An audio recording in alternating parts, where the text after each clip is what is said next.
आसमानों से झांकते तुमने कई सदियां गुजार दी। अब धरती को बना लो अपना धाम, घर आ जाओ राम।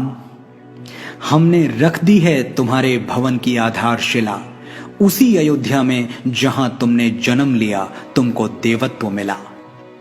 घर आ जाओ राम, अब तुम बेघर नहीं रहे। सरजू के तट फिर से तुम्हारे हुए, अवध के खेत खलिहान पोखर पनघट फिर से तुम्हारे हुए। पधारो अपने निवास में और क्षमा कर दो हमारी वो भूल जो अंकित है इतिहास में। हमने वो सूरज अंधेरे में फेंक दिया जिसने पूरी सृष्टि को उजाले में रखा।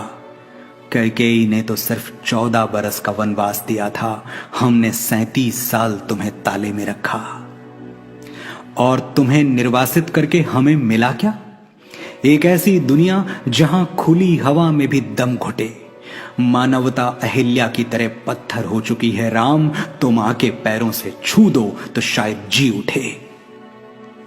तुम तो सूर्यवंशी हो, हमें याद है तुम्हारा शौर्य तुम्हारा साहस। न्याय के हाथ में धनुष था एक और काटने के लिए अन्याय के सर थे 10। हे महानायक मर्यादा पुरुषोत्तम इक्ष्वाकु कुलभूषण, तुम्हारे बिना फीकी है अवध की शाम, घर आ जाओ राम।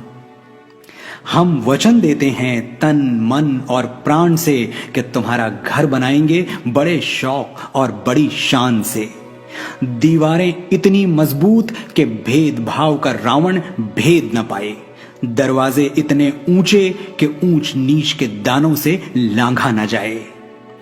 तुम्हारा शयन कक्ष वहां होगा जहां किसी बेबस की सिसकियां नींद में भी सुनाई दें, और तुम्हारी छत इतनी खुली होगी कि तीज का चंद्रमा और ईद का चांद दोनों दिखाई दें। तुम्हारी खिड़कियों पर बैठे परिंदे दोहराएंगे विश्व शांति की सरगम, और महल के प्रवेश द्वार पर लिखा होगा वसुधैव कुटुंबकम।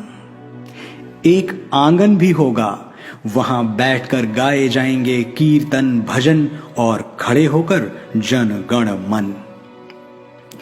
तुम्हारी प्राचीरों पर जलती मशालें मौन घोषणा करेंगी कि अब कहीं किसी कमजोर का छप्पर फूंका ना जाए।